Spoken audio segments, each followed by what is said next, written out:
বর্তমান সময়ে বাংলাদেশে শিশু স্বাস্থ্য একটা বড় উদ্বেগের কারণ হয়ে দাঁড়িয়েছে, বিশেষ করে হাম। এটি একটি টিকায় প্রতিরোধযোগ্য ভাইরাসজনিত রোগ। তবে এই হামের জন্য শুধুমাত্র নয়, ভাইরাসজনিত বিভিন্ন ধরনের রোগের কারণেও কিন্তু শিশুরা কিন্তু ভুগছে। বিশেষ করে আমরা যদি বলি এই মুহূর্তে বাংলাদেশে মেনিনজাইটিস, টাইফয়েড, ব্রঙ্কিওলাইটিস, ডেঙ্গুজনিত সমস্যায় কিন্তু শিশুরা অনেক বেশি আক্রান্ত হচ্ছে।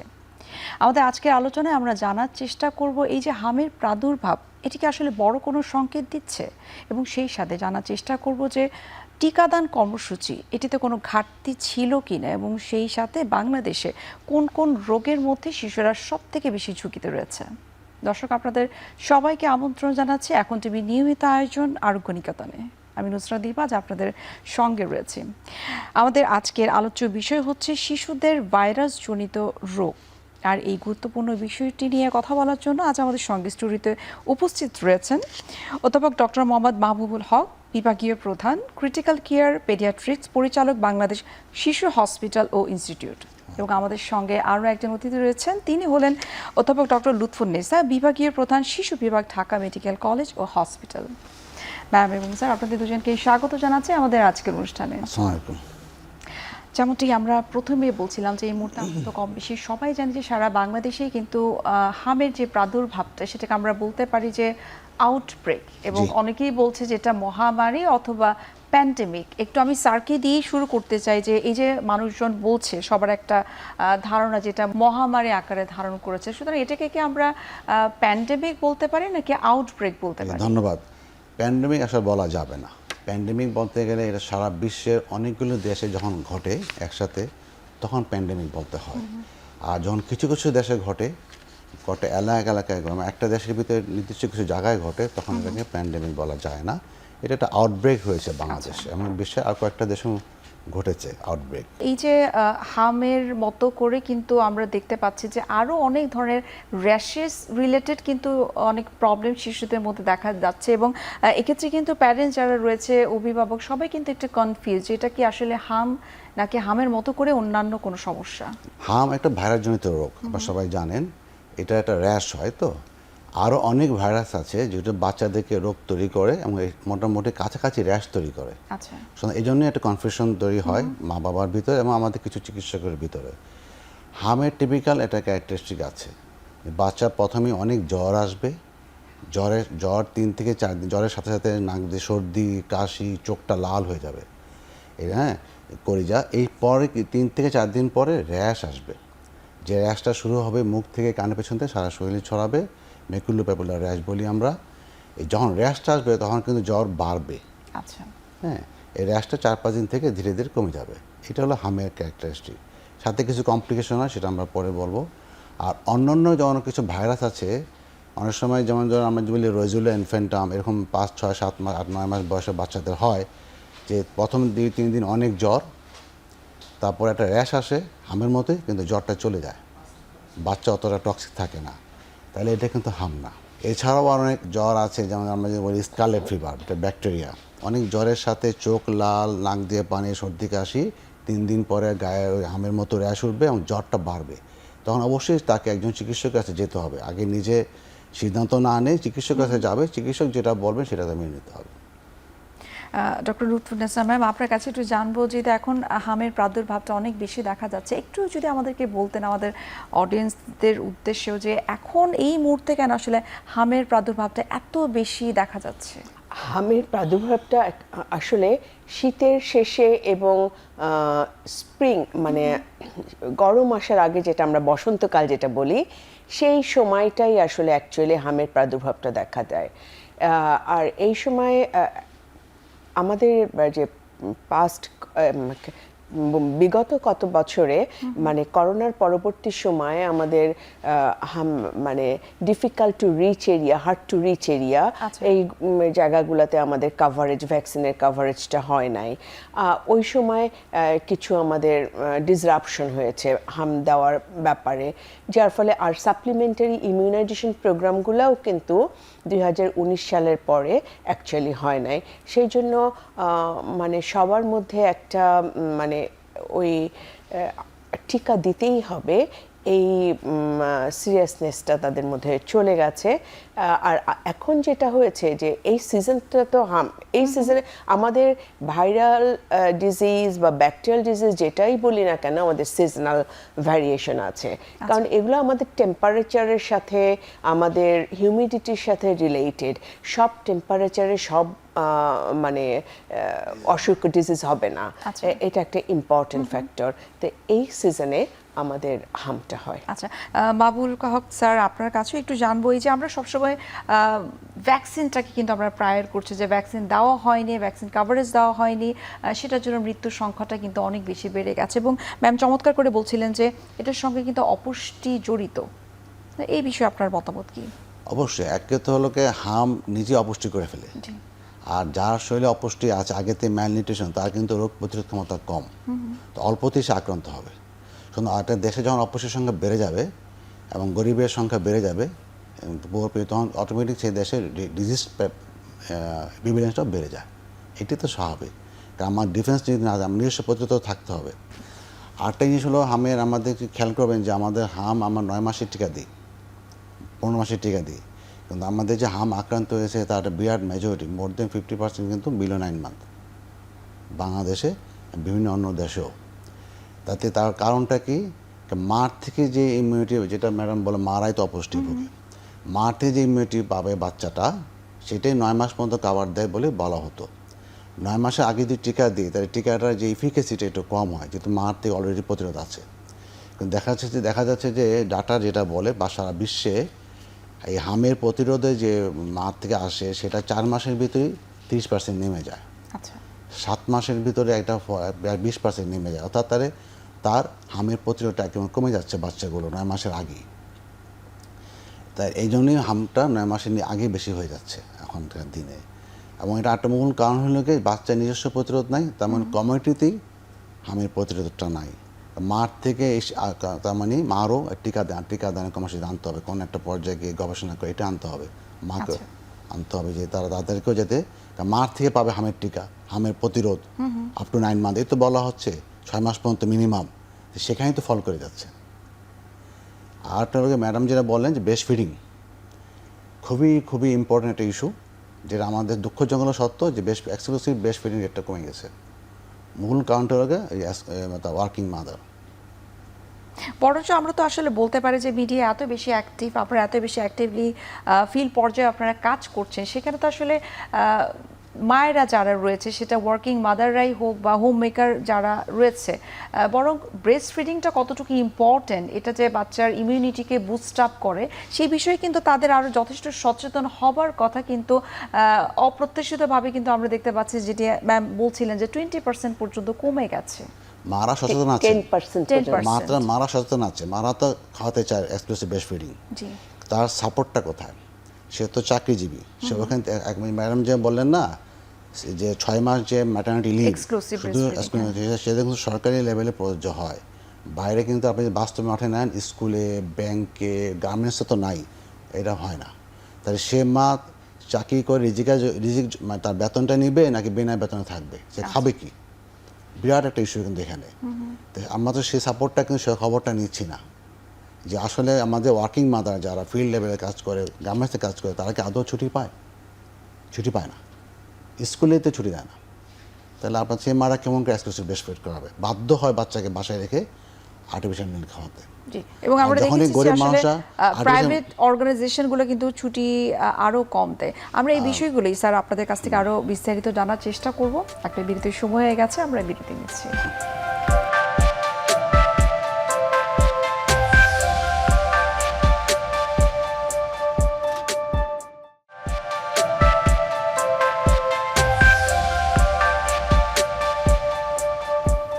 ফিরে আসলাম বিরতি থেকে। আপনাদেরকে অসংখ্য ধন্যবাদ আমাদের সঙ্গেই থাকার জন্য। আমি লুৎফুন্নেসা ম্যাম, আপনার কাছে এখন একটু জানবো যে হাম প্রতিরোধ দিয়ে আমরা কথা বলছি, হামের প্রাদুর্ভাব নিয়ে কথা বলছি, হাম প্রতিরোধে কোন কোন ভ্যাকসিন রয়েছে এবং কোন বয়সে দেওয়াটা সব থেকে বেশি জরুরি? আমাদের হাম প্রতিরোধ করার জন্য তো আমাদের ইমিউনাইজেশন শিডিউলে ভ্যাকসিন আছে। হ্যাঁ, এটা আমাদের ইমিউনাইজেশন শিডিউলে 9 মান্থে এবং 15 মান্থে আমাদের 2টা ডোজ দেওয়া হয়। প্রথমেই হামের জন্য ইমিউনাইজেশন শিডিউলে 89-এ এটা অ্যাড করা হয় এবং 2012 সালে আমাদের হামের টিকাটা শুধু মানে হাম না, রুবেলার এগেনস্টেও, measles and rubella MR vaccine দেওয়া হচ্ছে, শুধু সিঙ্গলি মানে হামের টিকা না। এটা আমাদের 2টা ডোজ দেওয়া হয় 9 মান্থ টু 15 মান্থ। এটা হলো আমাদের জন্য, আমাদের দেশের জন্য, আমাদের ডেভেলপিং কান্ট্রিতে আসলে যেটা বলা হয় যে মাদের ইমিউন সাপোর্ট যেটা, সেটা আরও মাদের মধ্যে যে ইমিউনিটি, মানে প্যাসিভলি তো বাচ্চা পায় ইমিউনোগ্লোবুলিন মা থেকে, কিন্তু সেটা ডিকে হওয়া আর্লি ডেভেলপড কান্ট্রির চাইতে আরও আর্লি আমাদের ইমিউন সিস্টেমটা ওদের ফল করে, যে সাপোর্টটা দিবে। যার জন্য আমাদের দেশের জন্য 9 মান্থ এবং 15 মান্থে, ডেভেলপড কান্ট্রির শিডিউলটা ওটা আলাদা, ওটা 12 মান্থ, 4 to 6 ইয়ার 12 মান্থে দেওয়া হয়, 4 to 6 year, and another third dose দেওয়া হয়, সেখানে এমএমআর, সেটা দেওয়া হয় 11 to 12 ইয়ার্সে। এটা লাইফ লং ইমিউনিটি কভার করে। আর এমনিতেও আমাদের হাম ন্যাচারাল ইনফেকশন যখন হয়ে যায়, সেটা লাইফ লং ইমিউনিটি দেয় আমাদের অ্যাকচুয়ালি। আর সেই ইমিউনটা আমাদের এই আমরা যে ইমিউনাইজ করছি তার চেয়ে রোবাস্ট ইমিউনিটি দেয়, সেটা একটা ইম্পর্টেন্ট ইস্যু। আর আগের দিনে যেটা হাম হতো না, কম হতো, পপুলেশন ডেন্সিটি তো অনেক বেড়ে গেছে। সে 89-এর পপুলেশন ডেন্সিটি আর এখনকার 2026-এর পপুলেশন ডেন্সিটি অনেক বেশি, সুতরাং আমাদের ওভার ক্রাউডিংটা বেড়ে গেছে। এগুলো কিন্তু একটা ইম্পর্টেন্ট ফ্যাক্টর। আর আমাদের আসলে ভ্যাকসিনেশন শিডিউলে হামের যে হাম ছাড়াও আর যে ভ্যাকসিন দেওয়া হয়, নিউমোনিয়ার এগেনস্টে কিন্তু আমাদের ভ্যাকসিন দেওয়া হয়। পেন্টার মধ্যে যেটা হিমোফিলাস ইনফ্লুয়েঞ্জা টাইপ বি, তারপরে আমাদের নিউমোকক্কাল ভ্যাকসিন আলাদা করে দেওয়া হয়। পেন্টার মধ্যে আবার পার্টিউসিসের এগেনস্টে আছে, কিন্তু পার্টিউসিসটাও কিন্তু আমাদের নিউমোনিয়া করে। আবার হুপিং কাফ। আবার ওদিকে আমাদের টিউবারক্লোসিস, বিসিজিও কিন্তু নিউমোনিয়ার একটা পালমোনারি টিউবারক্লোসিস যেটা, সেখানেও কিন্তু নিউমোনিয়া নিয়ে প্রেজেন্ট করছে। আমাদের কিন্তু ভ্যাকসিন শিডিউলে নিউমোনিয়ার জন্য 4টা ভ্যাকসিন আমরা বলবো, BCG, pertussis, haemophilus influenzae type B, তারপরে pneumococcal vaccine, as well as measles, মানে 5টা। আচ্ছা, আমাদের কিন্তু এই কাভারেজটা আছে। হ্যাঁ, আর বাংলাদেশে আসলে অ্যাকচুয়ালি পৃথিবীর অন্যান্য দেশের চাইতে ইমিউনাইজেশন কাভারেজ খুবই ভালো, অ্যাপ্রিসিয়েবল, ঠিক আছে। কিন্তু আসলে সাম্প্রতিক সময় অনেকগুলো ফ্যাক্টর রিলেটেড, যার জন্য আমরা আসলে এই ঝুঁকিতে পড়ে গেছি।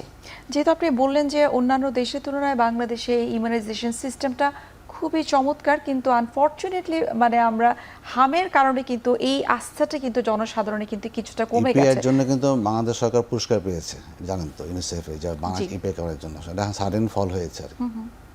এই বিষয়ে স্যার আপনার কাছে কি মনে হয় যে কেন আসলে সেটাকে আমরা প্রতিরোধ করতে পারিনি? সরকারি হিসেব অনুযায়ী কিন্তু আমরা যতটুকু জানি যে এখন পর্যন্ত 44 জন শিশু মৃত্যুবরণ করেছে। কেন আসলে এই মৃত্যু পর্যন্ত আসতে হলো? প্রাথমিক অবস্থায় কি সেটাকে আমরা প্রতিরোধ করতে পারতাম না? প্রথম হাম ভাইরাসজনিত রোগ। হাম কিন্তু একটা সিরিয়াস কন্টাজিনিয়াস ডিজিজ, হ্যাঁ, ডেঞ্জারাস। যখন যার আক্রান্ত হয় তার রোগ নিজস্ব ডিফেন্স কমে যায়, তখন তার নজোকোমাইল ইনফেকশন, অর্থাৎ অন্যান্য জীবাণু দিয়ে, হাম দিয়েও নিউমোনিয়া হতে পারে, অন্যান্য ব্যাকটেরিয়া দিয়েও তার নিউমোনিয়া আক্রান্ত হয়। হামের বাচ্চাগুলো যে মারা যায় তার মেজরিটি কিন্তু নিউমোনিয়া সংক্রান্ত রোগে মারা যাবে, কমপ্লিকেশনস অফ মিজলস। পাশাপাশি তার ডিফেন্সে কমে যায়, ডায়রিয়া হতে পারে। তো হামের মৃত্যুর মূল কারণটা হলো গিয়ে নিউমোনিয়া। তো এখন নিউমোনিয়া এখানে চিকিৎসা করতে হবে যে আর্লি বাচ্চারা, মা বাবা যদি আর্লি তার শ্বাসের যে নিউমোনিয়া লক্ষণটা বুঝতে পারেন, এটা খুব কঠিন কিছু না। বাচ্চা আগে যেভাবে শ্বাস নিত তার থেকে অস্বাভাবিক শ্বাসটা নিচ্ছে কিনা, এটাও যদি মা বাবা অ্যাসেস করেন, দ্রুত চিকিৎসকের কাছে যাবেন, হাসপাতালে যাবেন, হয়তো চেষ্টা করা হবে। সারা বিশ্বেই কিন্তু হামের যে মৃত্যুটা হয় তার মধ্যে নিউমোনিয়া একটা অন্যতম কারণ। সুতরাং এইটাই আমাদের আগে জানতে হবে যে হাম, আর আপনি যেটা বলছিলেন যে হাম কেন বেড়ে গেল, হাম তো ম্যাডাম ব্যাখ্যা দিয়েছেনই। সরকার কিন্তু আমার ভবিষ্যতে হাম এটা কীভাবে কমবে, সরকার কিন্তু অলরেডি উদ্যোগ নিয়েছেন, জি। একটা ইমার্জেন্সি ভ্যাকসিনেশন করছেন, খুবই খুবই সরকারকে ধন্যবাদ। এটা করার জন্য এবং খুব দ্রুত সময়ের মধ্যেই কিন্তু তারা পদক্ষেপ নিয়েছে। খুব দ্রুত সময়ে এটা পদক্ষেপ নিয়েছেন মাননীয় স্বাস্থ্যমন্ত্রী, যার ফলে এটা কিন্তু ইনশাআল্লাহ ভালো রেসপন্স করবে। আমি আপনার টিভির মাধ্যমে জনগণকে অনুরোধ করব যাতে এইটা জনগণ এই যে সরকার যে টিকা দিচ্ছে, ইমার্জেন্সি ভ্যাকসিন দিচ্ছে, এটা যেন প্রয়োগ করে। আচ্ছা। এটা কিছু ক্রাইটেরিয়া আছে, এটা আমরা জেনে নেব যে 2 ডোজ টিকা দেওয়া থাকলেও দিতে হবে, হাম হয়ে থাকলেও দিতে হবে, গ্যাপটা থাকতে হবে 1 মাস, এটা খুব ইম্পর্টেন্ট। অর্থাৎ আচ্ছা। আমার যদি কোনো বাচ্চা 7 মাস বয়সে হাম হয়, আমি 8 মাস, এখন তো সরকার যদি হাম হয়ে থাকে 1 মাসের মধ্যে টিকা দিতে পারবো না। হ্যাঁ, এটা 1 মাস 28 দিন একটা গ্যাপ থাকতে হয়। কিন্তু যাদের টিকা 2 ডোজ টিকা দেওয়া আছে, সুস্থ আছে, তাদেরও দিতে হবে 5 বছর বয়সের মধ্যে।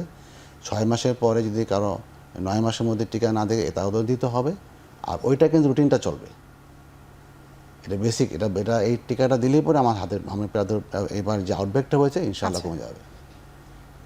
এক্ষেত্রে আপনি যদি আরেকটু বলতেন যে কিছু কিছু শিশুরা রয়েছে যারা হয়তো টিকাটা মিস করবে বা অনেকে হয়তো মিস করছে, সেক্ষেত্রে তাদের জন্য কি ক্যাচ আপ ভ্যাকসিন প্রোগ্রামটা জরুরি? না, সরকার এই ধরনের ক্যাম্পেইন কিন্তু একবারই করবে। হ্যাঁ, এখন কেউ যদি অসুস্থ থাকে, সিভিয়ার ফিভার থাকে, জ্বর থাকে, কোনো অসুস্থ থাকে, তাকে কিন্তু কোনো টিকা দেওয়া যায় না, অনেক কারণে মিস হতে পারে। তখন সেক্ষেত্রে তার যদি 2 ডোজ দেওয়া থাকে তাহলে আর লাগবে না। সরকারের ক্যাম্পেইন শেষ হয়ে গেলে তার আর প্রয়োজন নাই। কিন্তু ক্যাম্পেইন পিরিয়ডের মধ্যে থাকলে তার সে যদি সুস্থ থাকে তাহলে অবশ্যই দিবে। আচ্ছা, আমি আরেকটু অ্যাড করতে চাই। আমাদের এই এমার্জেন্সি ভ্যাকসিনেশন বা মপ আপ ভ্যাকসিনেশন আর ক্যাচ আপ ভ্যাকসিনেশন দুটো ডিফারেন্ট জিনিস। ক্যাচ আপ emergency ভ্যাকসিনেশনটা হলো আমার যদি মিসড ভ্যাকসিন, আমি পার্শিয়াল ভ্যাকসিনেটেড, আমি যে কয়টা ডোজ আমার দেওয়ার কথা সেগুলো দিলাম না, তাহলে আমি 0 ডোজ থেকে শুরু করব না, যেগুলো মিস হয়েছে আমি সেই ভ্যাকসিনগুলো দিব। আর ইমার্জেন্সি ভ্যাকসিনেশন বা মপ আপ ভ্যাকসিনেশন যেটা বলবো, সেটা হলো আমার যেমন মিজলসের জন্য আমার 95% কাভারেজ মাস্ট, হার্ড ইমিউনিটি আমাকে ক্রিয়েট করতে গেলে, তাহলে সেই ক্ষেত্রে মপ আপ ভ্যাকসিনেশনে বা ইমার্জেন্সি ভ্যাকসিনেশনে 95% কাভারেজটা এনশিওর করবে, অ্যাজ ওয়েল অ্যাজ মানে আমার এই আউটব্রেকটাকে কন্ট্রোল করবে। হাম হবার পরবর্তী সময়টাতে বাড়িতে ফিরেছে, সুস্থভাবে বাড়িতে ফিরেছে, তাদের জন্য কি কোনো বিশেষ যত্নের প্রয়োজন রয়েছে কিনা? যেমন আপনি বারবার বলছিলেন যে পুষ্টির বিষয়টা খুবই গুরুত্বপূর্ণ, তাদের জন্য আলাদা কি আসলে আপনারা যত্নের কথা বলবেন, কি কি মেনটেনেন্সের কথা আপনারা বলবেন? আমরা মিজলস হলে, মিজলসের সব বাচ্চা তো আসলে হসপিটালাইজেশনের প্রয়োজন নাই। হ্যাঁ, আমরা মাইল্ড কেসগুলো আমরা বাসাতেই ম্যানেজ করতে বলবো। আর মিজলস পরবর্তীতে যেটা, আর যেগুলো সিরিয়াস হবে, সিরিয়াসের রেড ফ্ল্যাগ সাইনগুলো আমাদেরকে বলে দিতে হবে। কারো যদি দ্রুত গতিতে শ্বাসের গতিটা দ্রুত হয়ে যায়, কারো যদি ডায়রিয়া হয়, মারাত্মক ডায়রিয়া, পানিশূন্যতা দেখা দেয়, কারো যদি খিঁচুনি হয়, তাহলে তারা উইদাউট ডিলে হেলথ সেন্টারে চলে আসবে। ঠিক আছে, মিজলসের জন্য মিজলসের মর্টালিটির কারণ শুধু মিজলসের জন্য হয় না, কিন্তু কমপ্লিকেশনসের জন্য হয়। তার মধ্যে মোস্ট ইম্পর্টেন্ট কমপ্লিকেশন নিউমোনিয়া। আর এখানে আমাদের যেটা ইম্পর্টেন্ট ম্যানেজমেন্ট ওভারঅল মিজলসের জন্য, নিউট্রিশনাল ম্যানেজমেন্ট, তার hydration management, vitamin A capsule আমাদের এনশিওর করতে হবে। কারণ মিজলস তো আমাদের, মিজলসের জন্য আমাদের ভিটামিন এ লেভেল কমে যায়। ভিটামিন এ কিন্তু আমাদের যেমন এপিথেলিয়ালাইজেশন, আমাদের ভিশনের জন্য মোস্ট ইম্পর্টেন্ট, ভিশনের জন্য একটা মোস্ট ইম্পর্টেন্ট একটা সাপোর্ট, অ্যাজ ওয়েল অ্যাজ আমাদের যে কন্টিনিউয়াস যে আমাদের শরীরে যে ক্ষয় হচ্ছে সেটা, মানে এপিথেলিয়াল রিজেনারেশনে হেল্প করছে, অ্যাজ ওয়েল অ্যাজ ইমিউন সিস্টেমকে বুস্ট আপ করছে। সেজন্য ভিটামিন এ সাপ্লিমেন্টেশন মিজলসের জন্য আমরা পরপর 2টা ডোজ দিতে বলি, according to age. Up to 6 month পর্যন্ত 50,000 ইন্টারন্যাশনাল ইউনিট 2 দিন পাবে পরপর। তারপরে 6 মান্থস টু আপ টু 1 ইয়ার পর্যন্ত 1 lakh international unit, and 1 year and above 2 lakh international unit পরপর 2 দিন। আর কারো যদি ভিটামিন এ ডেফিসিয়েন্সি সাইন থাকে, দ্যাট মিনস তার ভিশন যদি বলে যে না রাতে দেখতে অসুবিধা হয়, তাহলে সেক্ষেত্রে আরও একটা ডোজ পাবে, এটা ডে 14-এ। এটা ভিটামিন এ সাপ্লিমেন্টেশনটা দিবে, নিউট্রিশন ম্যানেজ করবে, জ্বর আসলে জ্বরের জন্য প্যারাসিটামল দিবে। আর প্যানিক করা যাবে না। Isolation most important, isolation, isolation and isolation. কোনো বাচ্চার যদি মিজলস হয় তাকে বাসায় আইসোলেটেড রাখবে, স্কুলটা বন্ধ করবে, এবং অন্যান্য ফ্যামিলি মেম্বাররা একটু সেফ থাকবে। আমরা যেমন একটু মাস্ক পরতে পারি, আচ্ছা। তারপরে কাফ এটিকেটটা মেনটেন করতে পারি, কারণ মিজলসটা এয়ারবোন ডিজিজ, আমাদের রেসপিরেটরি ড্রপলেটের মাধ্যমে ছড়ায়, তা হাঁচি কাশির মাধ্যমে ছড়ায়। তাই সেইটা যদি আমরা মেনটেন করি তাহলে এখানে আমরা কন্টেইন করতে পারি। স্যার, যদি আমাদেরকে একটু বলতেন যে বাংলাদেশে এই মুহূর্তে হামের প্রাদুর্ভাবটা ছাড়া আর কোন কোন ধরনের ভাইরাস বা ব্যাকটেরিয়া জনিত রোগগুলো রয়েছে যেগুলোর প্রাদুর্ভাবটা এখন অনেক বেশি দেখা যাচ্ছে? আপনি যদি খেয়াল করেন যে গত ফেব্রুয়ারি থেকে কিন্তু আমাদের ঢাকা শহরে বাংলাদেশে ঠান্ডা কাশি বেশি হচ্ছে, ব্রঙ্কিওলাইটিস বলি আমরা, নিউমোনিয়া বলি, এমনিতে হচ্ছিল ভাইরাসজনিত। আমরা যদি আমরা বাংলাদেশে সবসময় ভাইরাস আইসোলেট করতে পারি না, তো কিছু কিছু ক্ষেত্রে করে আমরা দেখেছি যে অ্যাডিনো ভাইরাস বাংলাদেশে পাওয়া যাচ্ছে, এছাড়া অন্যান্য ভাইরাসও পাওয়া যায়। অর্থাৎ ভাইরাস যেহেতু একটা সংক্রামক রোগ, আমরা আর পপুলেশন আমাদের ঢাকার থেকে বেশি, হাঁচি কাশি দিয়ে ছড়ায়। আপনি কথা মার্কেটে গেলে তো একজন লোক হাঁচি দিচ্ছে, কাশি দিচ্ছে, তো এবং যেটাকে আমরা বলতে পারি যে আমাদের বাংলাদেশে শিষ্টাচার যে বিষয়টা সেটা একটু কম রয়েছে। যার হাঁচি যার কাশি হচ্ছে সে মাস্ক পরা উচিত, খেয়াল করবেন সে মাস্ক পরছে না, এবং যেখানে সেখানে থুতু ফেলছে। এই যে মনে হামের ভাইরাসটা কিন্তু বাতাস হাঁচি দিল, হামের কোনো পেশেন্ট 2 ঘন্টা কিন্তু বাতাসে সার্ভাইভ করবে। মাটিতে পড়লো সেই ড্রপলেটটা 2 ঘন্টার পর্যন্ত ভাইরাসটা সার্ভাইভ করবে। এই 2 ঘন্টার মধ্যে যদি কাউকে টাচে আসে তার কিন্তু ভাইরাসটা ঢুকে গেল। খুব সহজ জিনিসটা, কিন্তু আমরা সেটা মানছি না। অর্থাৎ এই যে ভাইরাস যদি রোগটা, অনেকগুলোই ভাইরাস, ঠান্ডা কাশি ব্রঙ্কাইটিস বাংলাদেশে প্রচুর হয়। প্রতি বছরই এই সময়টা ফেব্রুয়ারি মাসে কিন্তু বাংলাদেশে একটা নিউমোনিয়া বা ব্রঙ্কাইটিস আক্রান্ত সংখ্যা বেড়ে যায়। তার উপর এবার এসেছে এবার হামের পর আবার কমপ্লিকেশন হচ্ছে নিউমোনিয়া। এই জন্যই একটু রোগের প্রাদুর্ভাবটা প্রচুর বেড়ে গেছে। সুতরাং প্রতিরোধ করতে গেলে একদিকে যেন আমাদের টিকা দিতে হবে, জনসচেতনতা, সবাইকে টিকা দেওয়াটা ম্যান্ডেটরি, এখানে কোনো গাফিলতি করার কোনো সুযোগ নাই। আমাদের দেশে কিছু কিছু মাধ্যম আছে, আমি বলছি না, যারা টিকার এগেনস্টে কাজ করে, এটা কোনোদিন উচিত না। দ্বিতীয়ত আমাদের ব্যক্তিগতভাবে সচেতন হতে হবে। অর্থাৎ শুধু না, কোনো কারণে কোনো বাচ্চা যদি সর্দি কাশি জ্বর হয় তাকে স্কুলে পাঠানো উচিত না, সেটা অন্য ভাইরাস হতে পারে। কিন্তু আমাদের কিন্তু মা বাবা যেমন ওভার কনসিয়াস স্কুলে নিয়ে যায় বাচ্চাকে, স্কুলের টিচারও আবার খুব চার্জ করে মা বাবাকে কেন আনলেন না। কিন্তু বিশ্বের উন্নত দেশে কিন্তু কোনো বাচ্চার যদি জ্বর হয়, সর্দি কাশি, তাকে স্কুলে দেওয়া নিষেধ। এটা খুবই ইম্পর্টেন্ট, সেটা মানতে হবে, কোচিংয়ে নিতে পারবে না। হ্যাঁ, আর আমার নিজেকে মাস্ক ব্যবহার করাটা শিখতে হবে, হাত ধোয়াটা শিখতে হবে, যেটা আসলে আমরা করোনার সময়টাতে খুব চমৎকারভাবে আমরা মেনটেন করেছি। করোনা একদিকে আমার মনে হয় যে আমাদের খারাপ কিছু দিয়েছে, কিন্তু আমি বলবো যে অ্যাডভান্টেজের কথা যদি বলি, সেটা কিন্তু আমাদেরকে অনেক কিছু শিখিয়েছে হাইজিনের বিষয়টা নিয়ে। আমরা আরো বিস্তারিত আপনাদের কাছ থেকে জানার চেষ্টা করবো যে আর কোন কোন ধরনের ব্যাকটেরিয়া জনিত সমস্যাগুলো এখন বেশি দেখা যাচ্ছে। একটা বিরতির সময় হয়ে গেছে, আমরা বিরতি নিচ্ছি।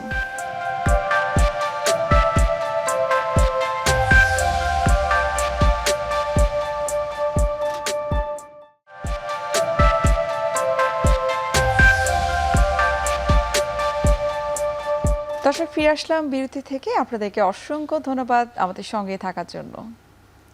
লুৎফুন্নেসা ম্যাম, আপনার কাছে এখন একটু জানতে চাইবো যে এই যে বাংলাদেশে আমরা বিভিন্ন ধরনের এখন ব্যাকটেরিয়া ভাইরাস জনিত রোগের প্রাদুর্ভাবটা দেখতে পাচ্ছি, আপনার কাছে একটু জানতে চাইবো স্পেসিফিক করে টিউবারকিউলোসিস, এটি কিন্তু সরকারিভাবে হয়তো সংখ্যাটা ওভাবে হয়তো প্রকাশ করা হচ্ছে না, কিন্তু আমরা যতটুকু দেখতে পাচ্ছি যে এই রোগীদের সংখ্যাটা কিন্তু অনেক বেশি বাড়ছে।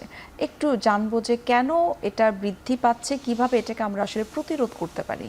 অ্যাকচুয়ালি আমাদের টিউবারকুলোসিসের যে সাপোর্টগুলো আমরা ইউএসএইড দিত, সেই সাপোর্টগুলো আমাদের কমে গেছে, যার ফলে টিউবারকুলোসিসের ইনসিডেন্সটা বেড়ে গেছে, অনেক বেড়ে গেছে।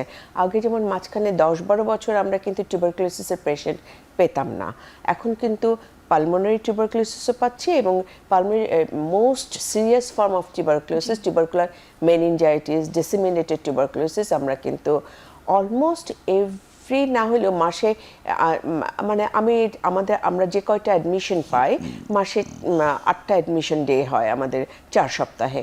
4 সপ্তাহে 8টা অ্যাডমিশন ডের মধ্যে দেখা গেছে 4 অ্যাডমিশন ডেইজে আমরা টিউবারকুলোসিসের পেশেন্ট পাচ্ছি। এটা কিন্তু খুব অ্যালার্মিং হচ্ছে। এটা আসলে আমাদের আসলে অনেক কিছু আমরা বাইরের পর ডিপেন্ডেন্ট, হ্যাঁ, সেই জন্য। আর আরেকটা হলো মানুষের মধ্যে সচেতনতাটাও কমে গেছে, সেটা একটা ইম্পর্টেন্ট ফ্যাক্টর। আর আরেকটা ম্যালনিউট্রিশন মানে ইনফেকশন অ্যান্ড ম্যালনিউট্রিশন একটা ভিসিয়াস সাইকেলে চলে, যে যখন আমি একটা বাচ্চা বা যে কোনো মানুষের মানে রোগ প্রতিরোধ ক্ষমতা কমে যায়, যে কোনো ইনফেকশনে আমাদেরকে আসলে জেঁকে বসে।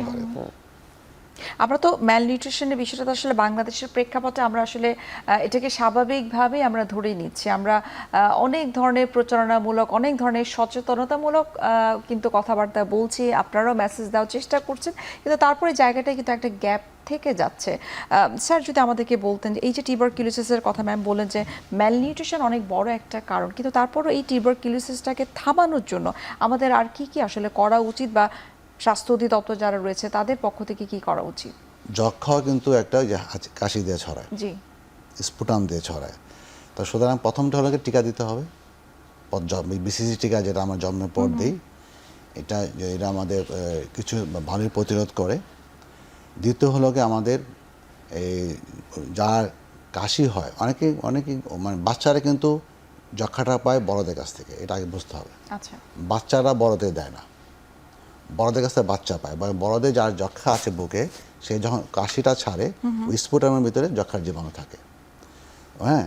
তো সময় বাচ্চারা, তো বড় যদি কারো দীর্ঘমেয়াদী কাশি হয়, 2 থেকে 3 সপ্তাহের কাশি বড়দের, বিশেষ করে যারা একটু অপুষ্টিতে ভুগছেন, তাদের অবশ্যই স্বাস্থ্যকেন্দ্রে গিয়ে, কিন্তু সরকার কিন্তু টিভিতে দিচ্ছে, ডিজি হেলথ বলেন, আমাদের স্বাস্থ্য মন্ত্রণালয়, স্বাস্থ্য অধিদপ্তর, তারা কিন্তু টিভিতে রেগুলার স্ক্রিনে একটা পাবলিক মেসেজ দেয় যে যার দীর্ঘমেয়াদী কাশি আছে 2 সপ্তাহের বেশি, একটু জ্বর থাকে, তাদের অবশ্যই যক্ষা কেন্দ্রে গিয়ে দেখতে হবে তার যক্ষা হয়েছে কিনা।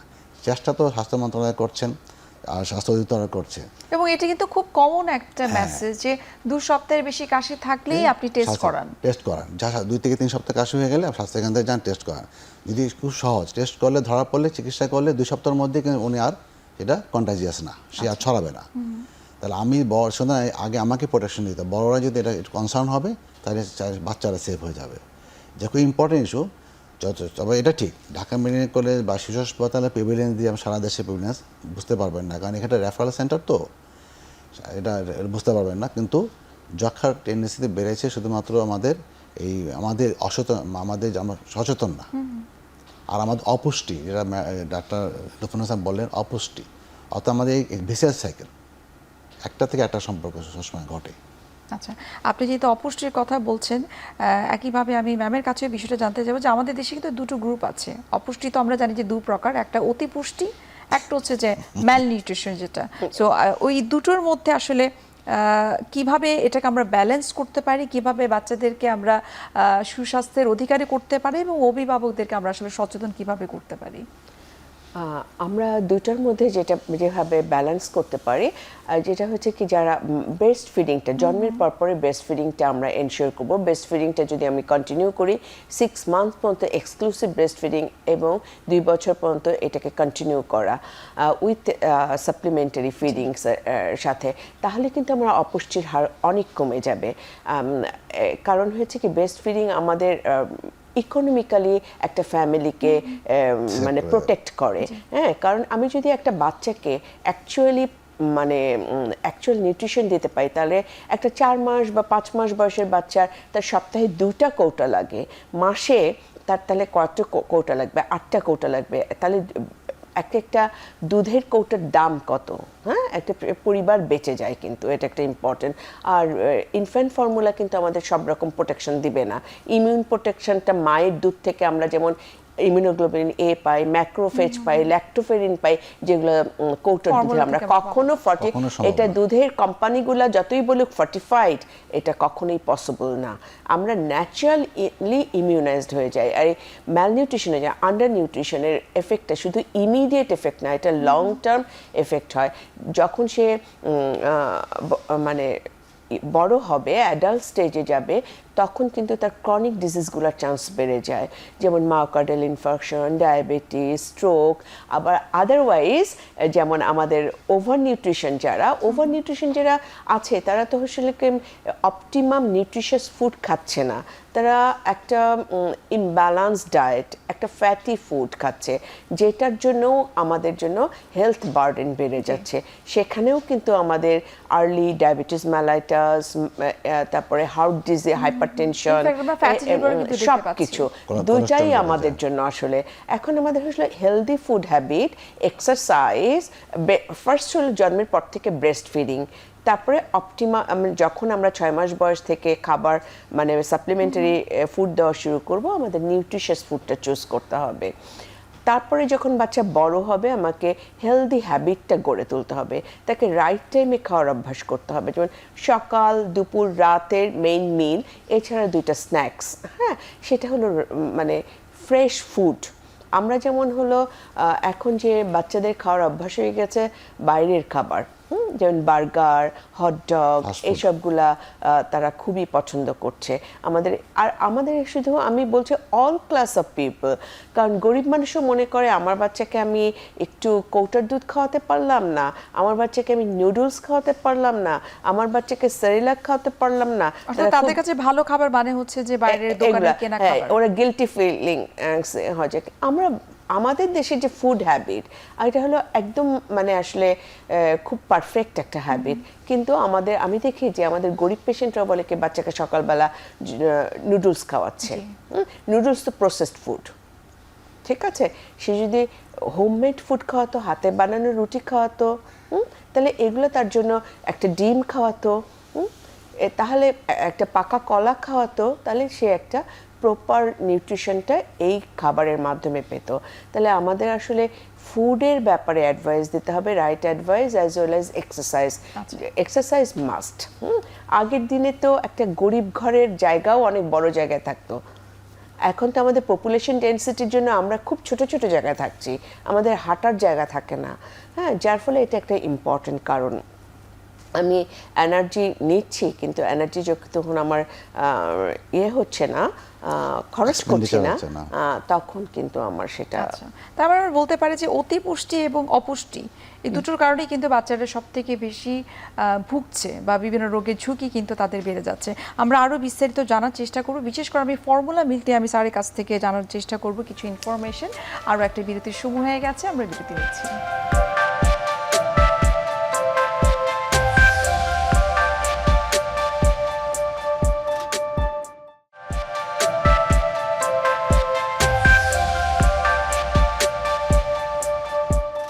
দর্শক, ফিরে আসলাম বিরতি থেকে। আপনাদেরকে অসংখ্য ধন্যবাদ আমাদের সঙ্গে থাকার জন্য।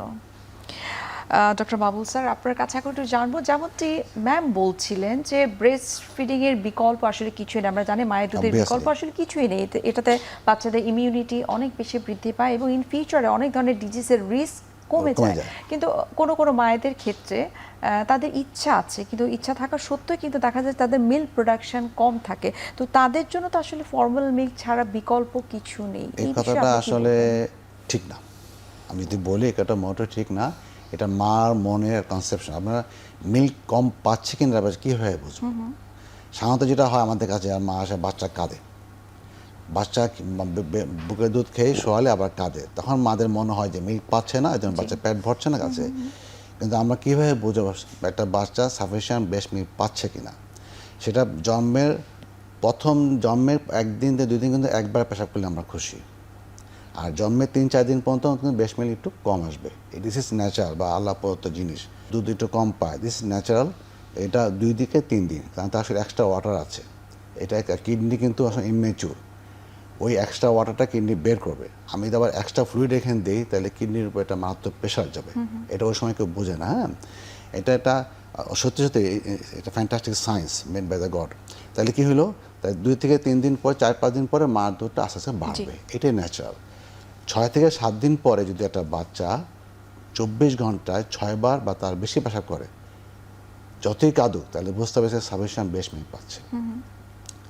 10 দিন পরে গিয়ে তার যদি ওয়েট গেইনটা রেগুলার বাড়তে থাকে, তাহলে বুঝতে হবে সে ভালোই মার বুকের দুধ পাচ্ছে।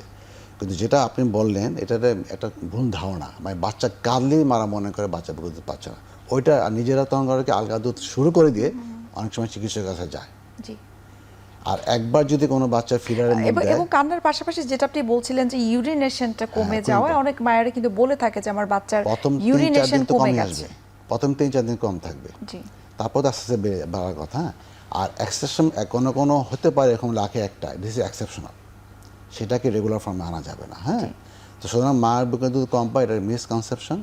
এটা আর একটা আর মাকে এখানে যেটা করতে হবে, ফ্রি হইতে হবে, মেন্টালি ফ্রি হইতে হবে।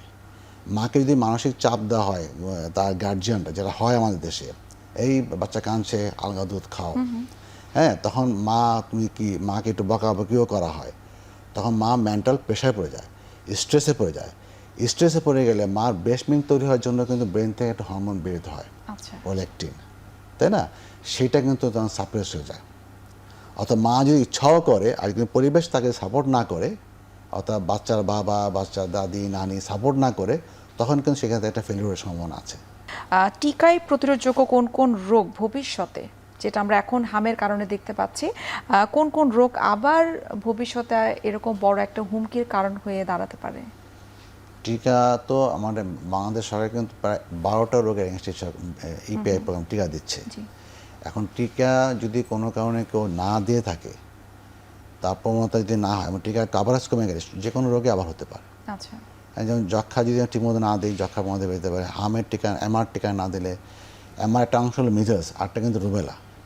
রুবেলা কিন্তু পোটের সাথে কাকে, রুবেলা যদি মা যে যখন ডেলিভারি, মাকে যদি মার যদি রুবেলা হয়, তা কিন্তু জন্মগত হয় বাচ্চাটা ত্রুটিপূর্ণ হয়। জি।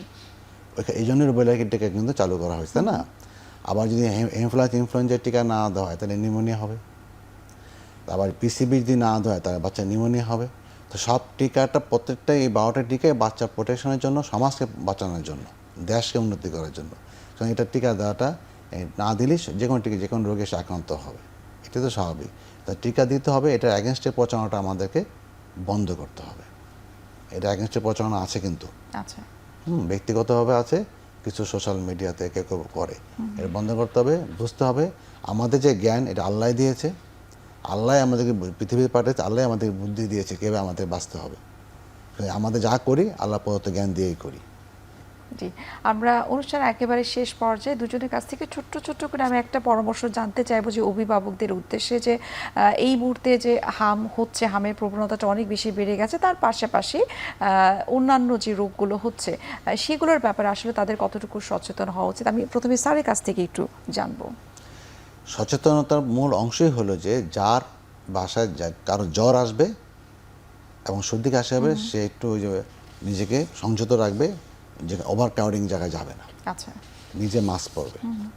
বাচ্চার যদি হয় বাচ্চাকে মাস্ক পরানোর চেষ্টা করবে, বাচ্চাকে প্রোটেকশন দিবে এবং নিজের স্বাস্থ্যগত মানে যে সুস্বাস্থ্য খাওয়া যেগুলো, অর্থাৎ বেশি করে তরল খাবে, ভিটামিন সি জাতীয় খাওয়া খাবে এবং স্বাভাবিক খাওয়া খাবে। এটা করলে তার রোগটা ছড়াবে না। জি। যেটা হাম তো বসে কিন্তু 3 দিন পার হয়ে যাবে না, তো আমি তো রোগটা কিন্তু ছড়াই, আর হাম ছড়াই কিন্তু র্যাশ হওয়ার 4 দিন আগে থেকে, জ্বর হওয়ার 4 দিন আগে থেকে, আবার র্যাশ হওয়ার 4 দিন পর পর্যন্ত, এটা বুঝতে হবে। তাহলে কারো যদি হাম হওয়া পর্যন্ত ওয়েট করলে তো হবে না। আমার জ্বর আসছে, এখন সর্দি কাশি হয়েছে, আমি নিজেকে প্রোটেক্ট করবো, আরেকদিন যাতে না পায় সেদিকে আমি সচেতন থাকবো। জি ম্যাম। আপনারা বাচ্চাকে বুকের দুধ খাওয়ান এবং টিকা দেন। আমাদের যে রুটিন ইমিউনাইজেশন শিডিউলটা আছে, আপনারা নিয়মিত টিকা দিবেন, কোনো টিকা ড্রপ করবেন না। আর এখন এমার্জেন্সি সিচুয়েশনে যে এমার্জেন্সি টিকা দেওয়া হচ্ছে, আপনি আপনার বাচ্চাকে 6 মাস বয়স থেকে 5 বছর বয়স পর্যন্ত আমাদের এই টিকা কার্যক্রমে আওতায় আসছে। আপনার শিশুকে টিকা দিবেন। আপনার শিশুকে যদি 15 দিন আগে টিকা দেওয়া হয়ে থাকে, তাহলে আপনি সেই সময় দিবেন না। অ্যাটলিস্ট একটা টিকা পাওয়ার থেকে পরবর্তী টিকা পাওয়ার জন্য আমাদের 4 সপ্তাহ একটা গ্যাপ থাকতে হবে, এটা মাস্ট। আর এটাই আমার পরামর্শ। আর হাম হওয়ার পরে যেটা হলো যে আইসোলেশন মাস্ক পরতে হবে, হ্যান্ড হাইজিন, নিউট্রিশনাল ডায়েট। আর আমরা জ্বর এবং যদি র্যাশ থাকে তাহলে আমরা স্কুলে বাচ্চাকে পাঠাবো না। আচ্ছা, একটু isolate করে রাখা। আইসোলেট করা, যেটা আমি অর্থাৎ বলেছি। আমরা যদি হামের বিষয়টাই বলি যে এটার একমাত্র কার্যকর অস্ত্রই হচ্ছে যে সম্পূর্ণ টিকাদান, সম্পূর্ণ টিকা টিকাদান। কমপ্লিট দুই করতে ডোজ হবে। টিকা মিনিমাম রুটিন, জি। আর সরকার যখন 100 ডোজ দেবে সেটা দিতে হবে। জি, এবং সেই সাথে পুষ্টির বিষয়টা সুনিশ্চিত করা। আপনার দুজনকে অসংখ্য ধন্যবাদ, এত ব্যস্ততার মাঝে আমাদেরকে সময় দিয়েছেন এবং টিকা নিয়ে যে মানুষের এত জল্পনা কল্পনা ছিল, কিছু মিসকনসেপশন ছিল, সেই সম্পর্কে আমাদেরকে একটা সঠিক এবং গুরুত্বপূর্ণ কিছু পরামর্শ দেওয়ার জন্য আপনাদের দুজনকে আবারও ধন্যবাদ জানাচ্ছি। আপনাকে ধন্যবাদ, জনগণকে ধন্যবাদ। আপনাকেও ধন্যবাদ। সুপ্রিয় দর্শক, এতক্ষণ আপনারা দেখছিলেন এখন টিভি নিয়মিত আয়োজন আরোগ্য নিকেতন। আজ আমরা এখানেই শেষ করছি, দেখা হবে আবার আপনাদের সঙ্গে। সে পর্যন্ত আপনারা সবাই ভালো থাকুন, সুস্থ থাকুন। আল্লাহ হাফিজ।